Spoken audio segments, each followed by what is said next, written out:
Welcome back to 3 Talk. When do you need to start teaching your children about money skills? Our experts say the sooner the better. In fact, you teach them on your way from the hospital to home. You have a little conversation with the 3-day-old baby and say, listen here. The sooner the better.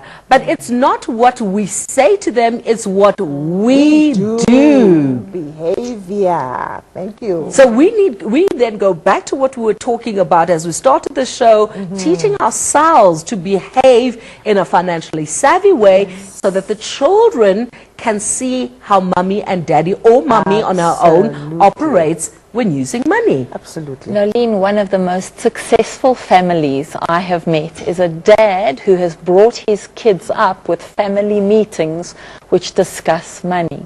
So he's had mom at the dinner table and himself and the 3 kids from about high school level, and they've discussed all financial decisions. And I remember chatting to him 20 years ago when the kids were 10, 11, and he conducted a meeting. I will discuss it with the children before I make that decision. I think it's a wonderful way of being. So any financial decision that needs to be taken, so we're talking about buying a house, buying a car, insurances, investments, the whole thing. You sit down with your children and you discuss it. He was a professor. He's a professor of economics at one of these fabulous business schools, and he has 3 kids who have all shot the lights out, and he held these mature discussions with them from when they were little, discussed the nuts and bolts, the money, their pocket money around the family table related to the meeting.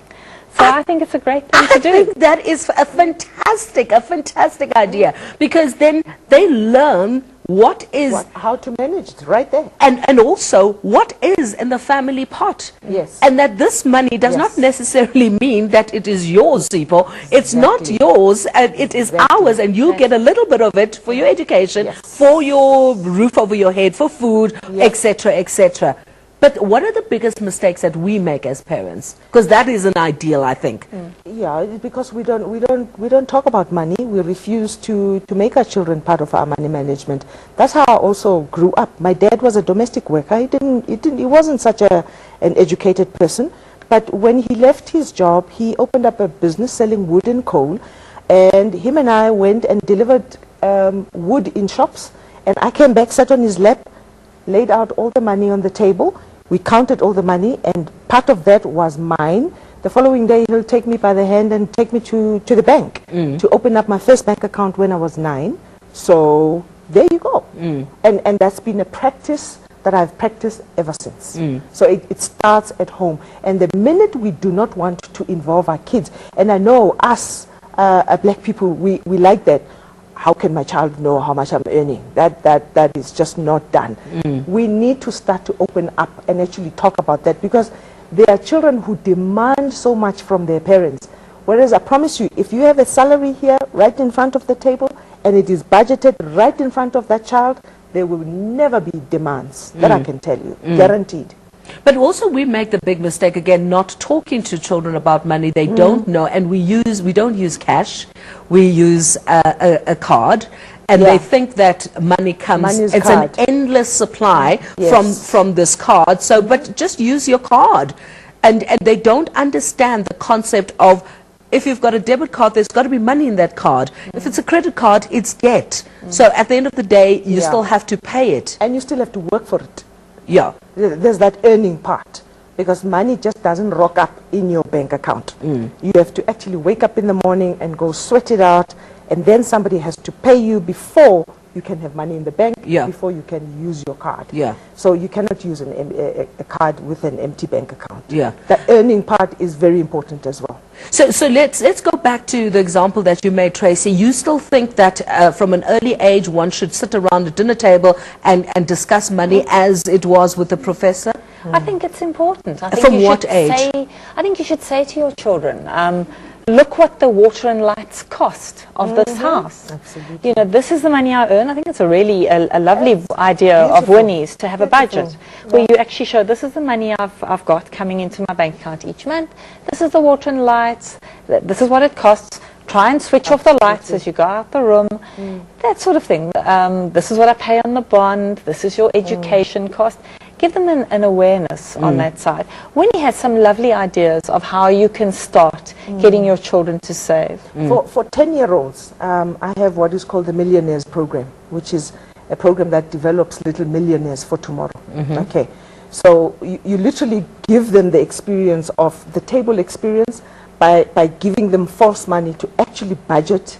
You give them money for rent, for electricity, for a car, and you give them stash of money like that, and they literally have to take out their money, and before you know it, on the last clothing account, the money is finished. They're probably left with very little, and that's where they need to make a decision whether they want to invest or do they want to actually go and buy a cell phone and all the piggly junk stuff that they buy. And it's amazing that most of them would prefer to actually go buy piggly junk, and very few of those kids will actually invest that money. A couple of months down the line on that game, the one who invested gets double the amount, and everybody starts looking and says, but how did you do it? And they forget that there's a level of sacrifice that this other person decided to forgo the piggly junk stuff and invested their money so that they can have a better tomorrow. So oftentimes we neglect teaching our children, and I think it's very important. Yeah.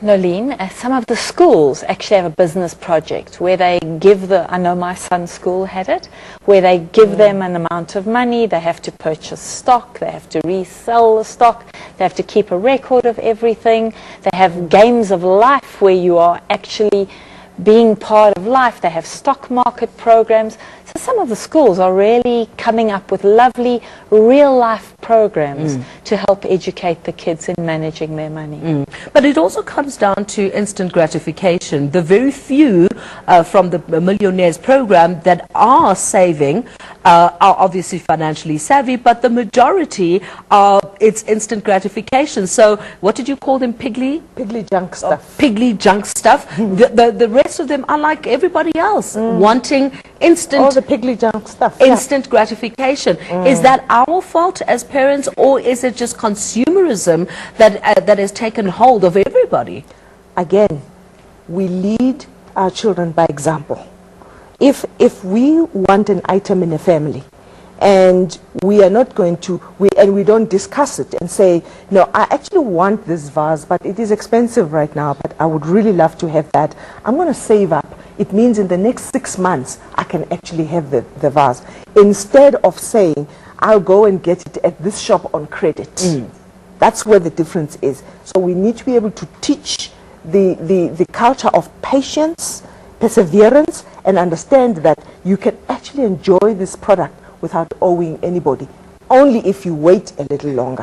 I mean, that sometimes, for my children, I used to tell them that I cannot afford to buy this shoe or this piece of clothing now. I can only afford it in the next 3 months, and they would wait. They would have to wait for it. But is there not the danger if you say we can't afford it? So if you're talking to a 6-year-old or a 7-year-old and say we can't afford it right now, is there no danger of children actually feeling sorry for themselves and getting worried unnecessarily that, oh, mommy and daddy don't have money, we may not have money for food, or things like that? You don't think that there could be a possibility, Tracy? I think that you create a pattern with your children. I know there are certain people that don't believe in spoiling their children at all, and they create a great deal of discipline by doing that. And yet I think the children eventually, there's nobody you know better than your parents, really, and you can read them really well, and you know that dad can afford it, he's just merely saying that. So I think it's what families do. Yeah. What are your thoughts on that? You know, if your children start to become clever and understand the language of money, if you start giving them, you open up bank accounts for them and you put money in their accounts. If they want a product that is expensive, if you tell them that, by the way, the money that is in your account, we are going to be saving that money to buy that product. So if you want something now, even whatever it is that you want now, will have to come out of your own banking account. They'll cancel the deal. Because suddenly it's not their money. Thank you. and they are misers. Kids are the cleverest creatures I have ever seen. They are misers. They will act poor. Oh, really? They will try and raise as much money as they can so that their bank account, they love seeing the bank account grow. Oh, but as long as it's their money. Spend it. Yeah. You're right. As long as it's their money. Yeah, how do you deal with one of the parents being money savvy, financially savvy? You will save, you are Winnie, you will save, you will buy it from your money if it is a big ticket item. No, we will not buy it for you. Yeah. You will save, all of that. But then you have your partner who says, "Ah, shame, we didn't have these things, let them have it." So you have two sets of two parents differing. And often it is a problem in the household. It's a war zone. It's a war zone. Yeah. With divorced parents as well, the one parent is giving, outsmart each other. outsmarting the other one. How do you deal with that? I think for the person who has less money, you need to be very transparent with your child. I love children. If you are dead honest with children, they will respect what you can offer. And you tell them, this is what we can manage to actually do for you right now. Beyond this, there is nothing else.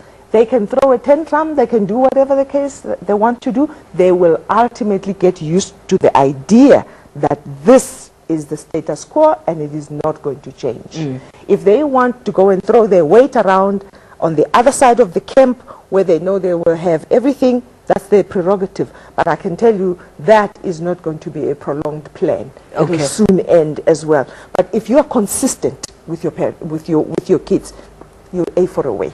But what if you and your partner are living together and there's the one is not on the other side? You're both living together and you've got divergent views on how to manage money. The kids will play the two of you off against each other.